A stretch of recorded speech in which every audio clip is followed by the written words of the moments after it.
नमस्कार दोस्तों, स्वागत है आपका अपने YouTube चैनल नॉलेज कैरियर मंत्रा में। जैसा कि आपने थंबनेल पर देख ही लिया होगा, आज हम शुरू करने वाले हैं कारक।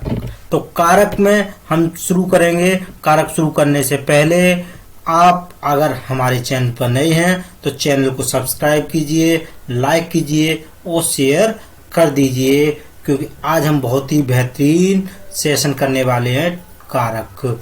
कारक कंपटीशन लेवल की दृष्टि से बहुत ही अच्छे नंबर देने वाला टॉपिक है। तो चलिए जल्दी से जल्दी इस सेशन को शेयर कर दीजिए। चलिए शुरू करते हैं आज का टॉपिक। आज का टॉपिक है, आपको मालूम ही है, आज का टॉपिक रहेगा हमारा कारक। तो हेडिंग लगा लीजिए आप, कारक।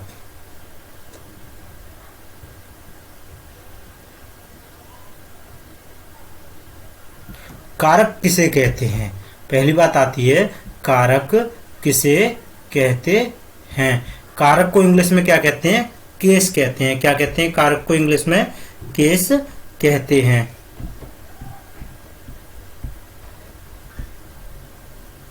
संज्ञा या सर्वनाम शब्दों का वाक्य की क्रिया काम के साथ संबंध। क्या? वाक्य की क्रिया के साथ संबंध प्रकट करने वाले या जोड़ने वाले शब्दों को क्या कह देंगे? हम कारक कह देंगे। ठीक है ना? क्या कह देंगे? कारक कह देंगे। संज्ञा अथवा सर्वनाम के आगे, क्या? संज्ञा अथवा सर्वनाम के आगे ने, को से आदि विभक्तियां लगती हैं। कैसी लगती हैं? आदि विभक्तियां लगती हैं, तब उनका रूप ही क्या कहलाता है? कारक कहलाता है। क्या कहलाता है? कारक कहलाता है।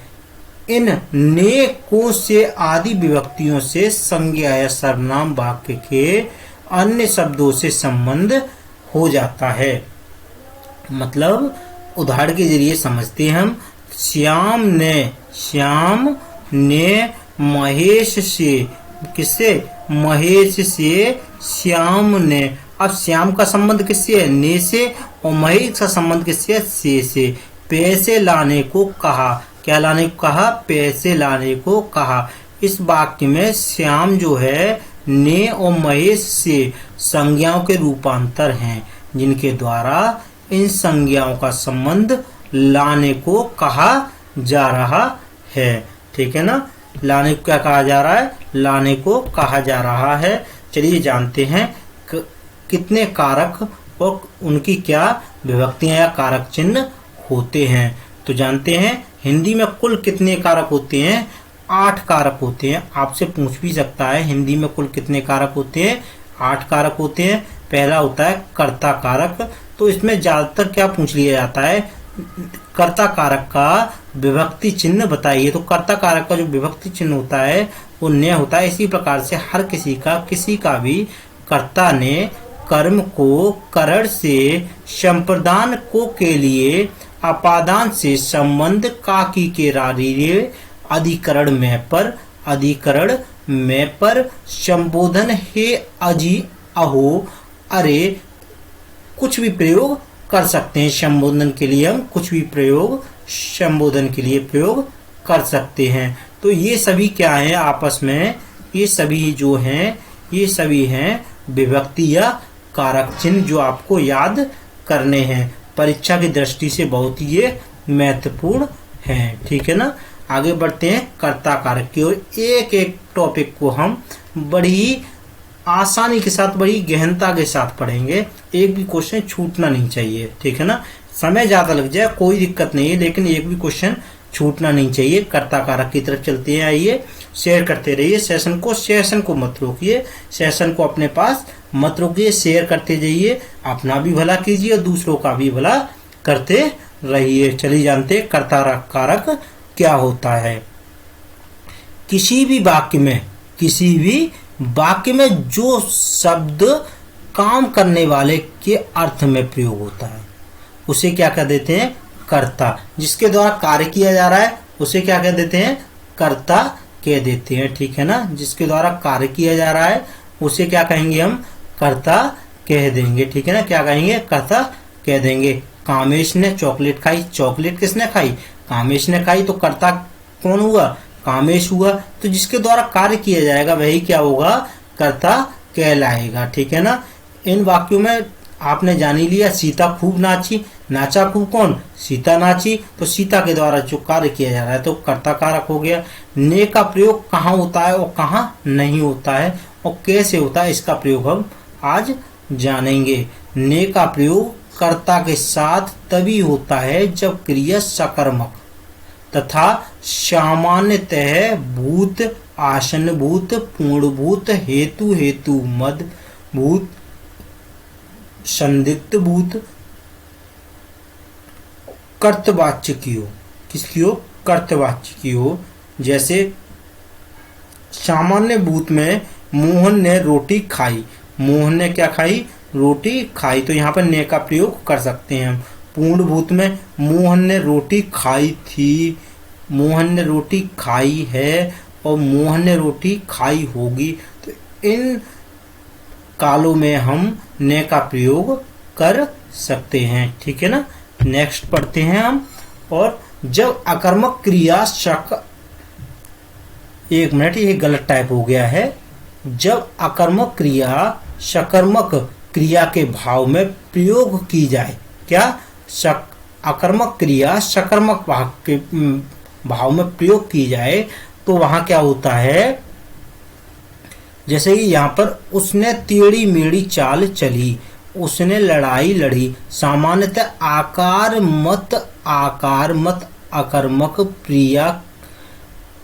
क्रिया में विभक्ति नहीं लगती है, किंतु कुछ ऐसी अकर्मक क्रियाएं हैं जैसे नहाना, छींकना, थकना, खांसना, इनमें क्या होता है, चिन्ह का प्रयोग अपवाद स्वरूप होता है। क्या होता है, चिन्ह का प्रयोग जो होता है अपवाद स्वरूप होता है। जैसे उसने थूका, तो ने आप ये मत समझिए कि ने इसमें अलग से लगाया गया है, ये विभक्ति चिन्ह नहीं है। राम ने छींका, उसने खांसा, उसने नहाया। प्रेरणात्मक क्रियाओं के साथ आप पूर्ण भूत को छोड़ शेष सभी भूतों में ने का प्रयोग होता है। जैसे मैंने उससे पढ़ाया, मैंने उससे पढ़ाया, उसने कुछ रुपया दिलवाया। क्या, उसने कुछ रुपया दिलवाया। ने का प्रयोग अब कहाँ नहीं होता है ये जानेंगे। ठीक है ना। सकर्मक क्रियाओं के कर्ता के साथ भविष्य काल में ने का प्रयोग बिल्कुल भी नहीं होता है। इस बात को आप गांठ लगा लीजिए। सकर्मक क्रिया जो है उस कर्ता के साथ भविष्य काल में ने का प्रयोग बिल्कुल भी नहीं होता है। यदि संयुक्त क्रिया का अंतिम खंड अकर्मक हो तो उसमें ने का प्रयोग बिल्कुल भी नहीं होगा। जैसे मैं खा चुका हूँगा, अब ये तो नहीं बोलेंगे मैंने खा चुका हूँगा, तो ने का प्रयोग बिल्कुल भी नहीं होगा। वह पुस्तक ले आया, वह पुस्तक ले आया। जिन वाक्यों में लगना, जाना, सकना, चुकना सहायक क्रियाएं आती हैं उसमें ने का प्रयोग नहीं होता है। जैसे कि वह खा चुका, मैं पानी पीने लगा, उसने दिल्ली जाना है।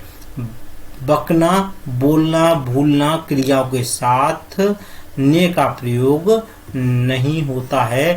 इस बात को आप अपनी कॉपी पर आसानी से लिख लीजिए, क्योंकि यही बात आपको एग्जाम में देखने को मिलती है और आप क्या कराते हैं, गलत कर आते हैं। चलिए कर्म कारक की तरफ चलते हैं। कर्म कारक में वाक्यों में क्रिया का फल कर्ता पर न पड़कर अन्य जिस संज्ञा शब्द पर पड़ता है उसे कर्म कारक कहते हैं। कर्म कारक विभक्ति को है। कर्म कारक की विभक्ति क्या है, को है। क्या है, को। डॉक्टर ने रोगी को जांचा, किसको जांचा, रोगी को। अभिषेक ने अपनी बहन अमीषा को समझाया, किसको समझाया, अमीषा को। तो को जो है क्या है, कर्म कारक है। क्या है, कर्म कारक। इन वाक्यों में रोगी और अमीषा कर्म कारक हैं। क्या है, कर्म कारक हैं। इन वाक्यों में क्रिया का फल कर्म पर पड़ता है। क्रिया के साथ कहाँ किसे आदि प्रश्न करने पर उत्तर में जो संज्ञा शब्द आता है कर्म होता है। क्या होता है? कर्म होता है। डॉक्टर ने रोगी को जांचा, डॉक्टर ने किसको जांचा? कि रोगी को जांचा। तो को क्या हो गया यहाँ पर? रोगी क्या हो गया? कर्म हो गया। क्या हो गया? कर्म हो गया। ठीक है ना। आगे सुलाना, कोसना, पुकारना, जगाना, भगाना, खिलाना, नहलाना इत्यादि क्रियाओं के कर्मों के साथ विभक्ति लगती है। जैसे मैंने मोहन को बुलाया, किसको बुलाया? मोहन को। सीता ने राम को फल खिलाया, किसको खिलाया? राम को। ठीक है ना। आगे शीला ने सावित्री को जी भरकर कोसा, किसको? सावित्री को। ठीक है। को क्या है यहाँ पर? कर्म कारक है। मारना क्रिया का अर्थ जब होता है जब पीटना, क्या पीटना या जान से नहीं मारना होता है, तब कर्म के साथ विभक्ति लगती है। पर यदि उसका अर्थ शिकार करना या जान से मार देना हो तो उसमें विभक्ति चिन्ह का प्रयोग नहीं होता है। अर्थात कर्म अप्रत्यय रहता है या छिपा रहता है। ठीक है ना। लोगों ने उस चोर को बहुत मारा लेकिन जान से नहीं मारा, तो यहाँ पर को का प्रयोग किया। शिकारी ने हिरन मारा, शिकारी ने क्या मारा? हिरन मारा। यहाँ पे क्या है? लोप कर दिया जाएगा। क्या कर दिया जाएगा? लोप कर दिया जाएगा। वैसे क्या आएगा? हिरन को मारा, तो ये लोप हो गया, तो ये क्या हो जाएगा यहाँ पे? कर्म कारक। यहाँ से प्रश्न बहुत पूछा जाता है। जब कर्म निर्जीव वस्तु हो तो को का प्रयोग बिल्कुल भी नहीं होता है। अगर निर्जीव वस्तु आपको देखने के लिए मिल जाती है तो वहां पर को का प्रयोग बिल्कुल भी नहीं होगा। राम ने रोटी खाई, ऐसा नहीं लिखा जाएगा राम ने रोटी को खाया। यहाँ पे को शब्द का क्या हुआ? लोप हो गया। क्या हो गया?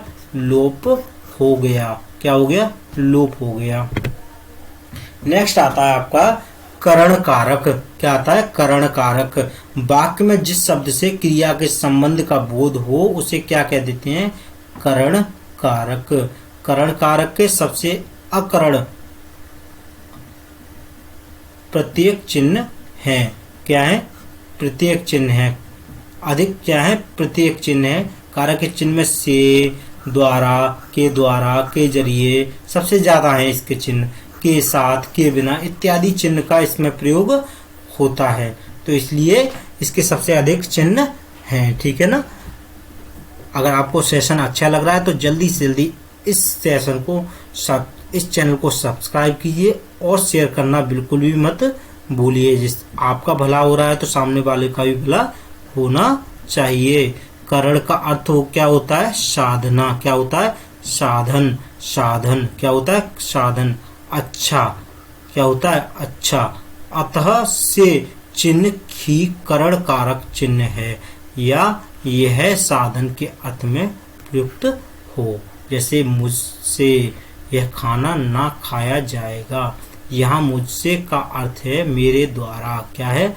मेरे द्वारा यह खाना नहीं खाया जाएगा। अतः साधन को इंगित करने के कारण यहाँ मुझसे का प्रयोग किया गया है।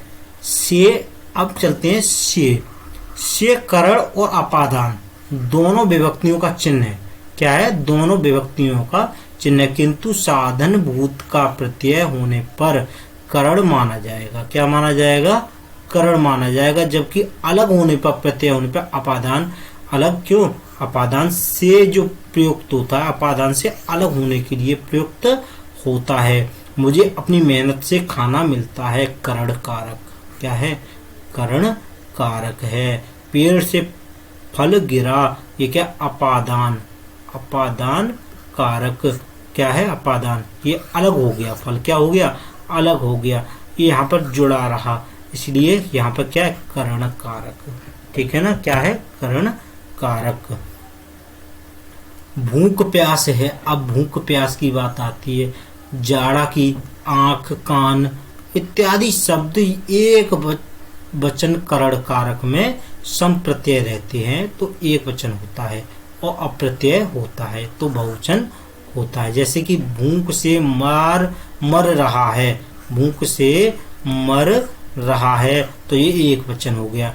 वह भूखों मर रहा है तो ये हो गया बहुवचन। क्या हो गया?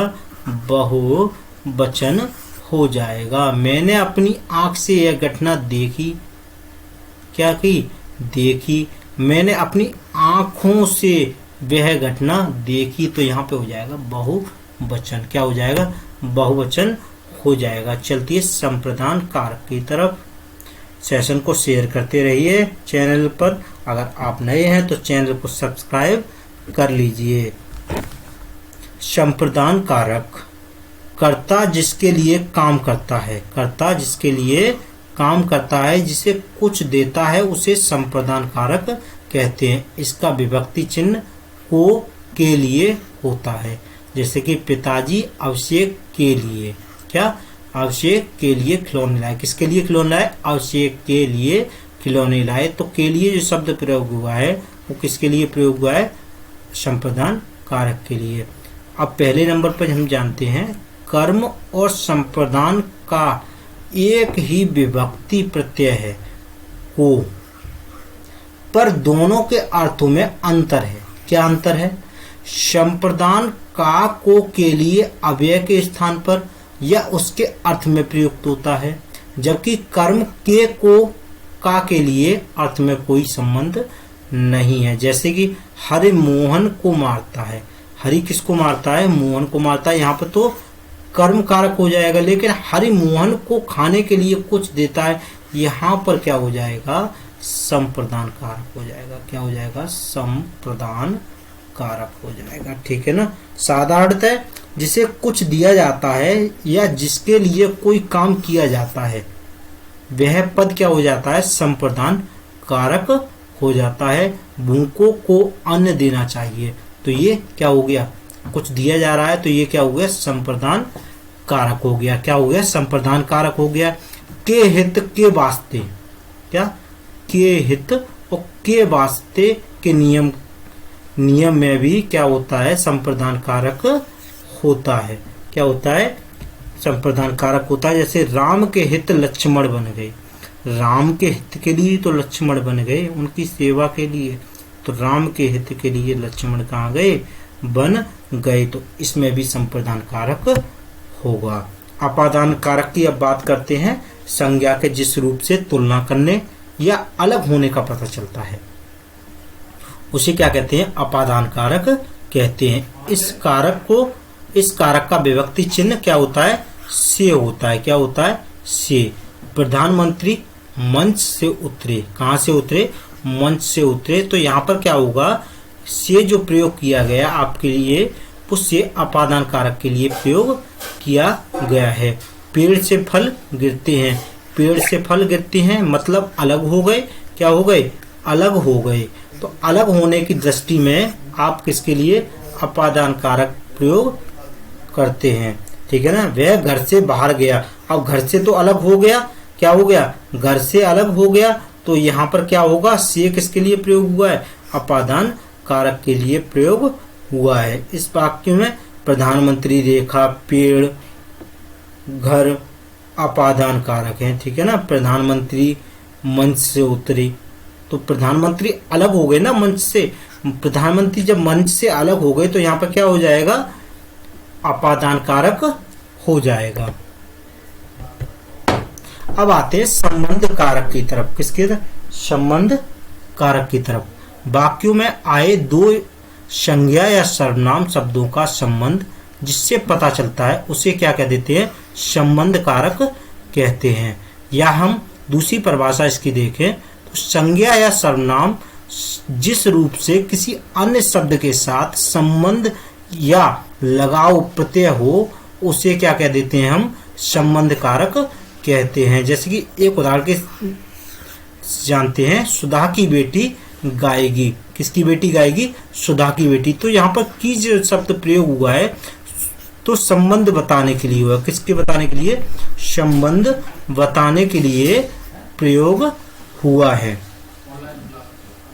संबंध कारक का विभक्ति चिन्ह का है। क्या है? संबंध कारक का विभक्ति चिन्ह क्या है? का है। इस कारक से अधिकार, कार्य, कार्य, मूल, भाव, परिमाण इत्यादि का बोध होता है। अधिकार जो है, अधिकार राम की किताब, श्याम का घर। तो ये राम की जो किताब है इस पर क्या हो रहा है? अधिकार हो रहा है। क्या हो रहा है? अधिकार हो रहा है, वह अपना अधिकार जमा रहा है। श्याम का घर है, तो किसका घर है? श्याम का घर है। तो ये श्याम का जो घर है का शब्द जो प्रयोग किया जा रहा है वो किसके लिए प्रयोग किया जा रहा है? अधिकार के लिए प्रयोग किया जा रहा है। मूल भाव 4 रुपए के चना। कितने रुपए के चना? 4 रुपए के चना। 10 रुपए का नमक। कितने रुपए का नमक? 10 रुपए का नमक। तो के जो शब्द प्रयोग किया जा रहा है, इसमें के जो प्रयोग किया जा रहा है वो संबंध बताने के लिए प्रयोग किया जा रहा है। संबंध कारक की विभक्ति मुहावरे का प्रयोग किया जाता है। संबंध कारक की जो विभक्ति होती है उसमें मुहावरे का भी प्रयोग किया जाता है। जैसे दिन के दिन, दिन के दिन, महीने के महीने, शाम के साथ, बात का पक्का, सुरेश बचने का नहीं। अब सुरेश बचने का नहीं, इस प्रकार के शब्दों का प्रयोग किया जाता है। ठीक है ना। सर्वनाम की स्थिति में संबंध कारक बहुत ही महत्वपूर्ण है। सर्वनाम की स्थिति में संबंध कारक प्रत्यय रा री रे नानी ने, क्या? रा री रे नानी ने हो जाता है। जैसे मेरा थैला, मेरी बकरी, तुम्हारा पैसा, तुम्हारी लाठी, अपना भाई, अपना घर। ठीक है ना। अब आते हैं अधिकरण कारक की तरफ। अधिकरण कारक, हेडिंग लगा लीजिए, अधिकरण कारक। संज्ञा के जिस रूप से क्रिया के आधार, समय, मूल्य, तुलना, अवस्था, भाव और स्थान आदि का पता चलता है, वहां क्या होता है? अधिकरण कारक होता है। क्या होता है? अधिकरण कारक होता है। राम भैंस पर बैठा है। किस पर बैठा है? भैंस पर बैठा है। तो पर जो है अधिकरण चिन्ह है। क्या है? अधिकरण चिन्ह है। इन वाक्यों में भैंस और शरबत क्या है? अधिकरण चिन्ह है। क्या है? इन अधिकरण कारक हैं। क्या है? अधिकरण कारक हैं। कभी कभी मैं के अर्थ में पर और पर के अर्थ में मैं का भी प्रयोग किया जाता है। क्या? मैं का भी प्रयोग किया जाता है। तुम्हारे घर पर कुछ आदमी हैं, तो घर पर की जगह घर में भी बोल सकते हैं। घर पर की जगह क्या बोल सकते हैं? घर में भी बोल सकते हैं। नाव जल में तैरती है, या बोल सकते हैं नाव जल पर तैरती है। कुछ भी बोल सकते हैं हम। यहाँ पर दोनों जगह क्या हो जाएगा? अधिकरण कारक हो जाएगा। चलिए चलते हैं संबोधन कारक की तरफ। संबोधन कारक, जिन संज्ञा शब्दों का प्रयोग संबोधन के लिए किया जाता है। किसके लिए किया जा रहा है? संबोधन के लिए किया जाता है, उन्हें संबोधन कारक कहते हैं। फिर संज्ञा के जिस रूप से किसी के पुकारने या संकेत करने का भाव प्रकट होता है उसे भी क्या कहेंगे? संबंध कारक, संबोधन कारक कहेंगे। जैसे हे राम, हे राम क्या पुकारा जा रहा है? अब तो चुप कर जा, अरे रेशमा आइसक्रीम तो खिला दे, हे भगवान मेरी रक्षा कीजिए। तो हे भगवान क्या है? एक संबोधन कारक है। क्या है? एक संबोधन कारक है। इन वाक्यों में हे भगवान, हे राम से पुकारने का बोध होता है। संबंध कारक की कोई भी विभक्ति नहीं होती। इससे प्रकट करने के लिए हे, हरे, रारी, रे आदि शब्दों का प्रयोग किया जाता है। ठीक है ना। कर्म कारक और संप्रदान कारक में क्या अंतर है? अब आती है बात कर्म कारक और संप्रदान कारक में अंतर जानेंगे। क्या जानेंगे? अब हम जानेंगे कर्म कारक और संप्रदान कारक में अंतर। तो कर्म कारक, संप्रदान कारक दोनों ही क्या होते हैं? दोनों ही का विभक्ति चिन्ह क्या होता है? को होता है। क्या होता है? को होता है। पर दोनों के अर्थों में क्या होता है? अंतर होता है। बहुत ही अंतर होता है। क्या अंतर होता है? जहां वाक्य में क्रिया का फल जिस शब्द पर पड़ता है वहां कर्म कारक होता है। क्या? जिस शब्द पर पड़ेगा क्रिया का फल वहां पर क्या होगा? कर्म कारक होगा। और जिस वाक्य में कर्ता के काम करने या कुछ कुछ देने का भाव प्रकट होता है, वहां पर होता है संप्रदान कारक। जैसे कि डॉक्टर ने रोगी को जांचा, इस वाक्य में डॉक्टर के द्वारा रोगी को जांचने या देखने का भाव प्रकट हो रहा है। यहाँ कर्ता पर क्रिया का फल या प्रभाव नहीं पड़ रहा है, इसलिए यहाँ पर क्या होगा, कर्म कारक नहीं होगा। ठीक है। नेक्स्ट, मोहन सोहन के लिए कुछ कपड़े लाए। मोहन सोहन के लिए कुछ कपड़े लाए। इस वाक्य में मोहन के द्वारा सोहन के लिए कुछ कपड़े देने की बात कही गई है, तो जिस कारण इस वाक्य में संप्रदान कारक है। क्या है, देने की बात कही जा रही है, तो यहाँ पे क्या हो जाएगा, संप्रदान कारक हो जाएगा। बालक कलम से लिखता है, किससे लिखता है, कलम से लिखता है। इस वाक्य में क्या है, बालक का संबंध किससे है, कलम से है। किससे है, कलम से। जबकि संज्ञा या सर्वनाम के जिस शब्दों से वस्तु के अलग होने का बोध होता है, तो वहां क्या होता है, अपादान कारक होता है। जैसे बिल्ली छत से कूदी, तो यहाँ पर भी क्या होगा, अपादान कारक होगा। क्या होगा, अपादान कारक होगा। तो आज की क्लास आपको कैसी लगी, कमेंट के माध्यम से बताइए। अगर आप चैनल पर नए हैं तो चैनल को सब्सक्राइब कीजिए, लाइक कीजिए और शेयर करना नहीं भूलिए। तो आज के लिए इतना ही। चलिए मिलते हैं नई वीडियो में नए टॉपिक के साथ।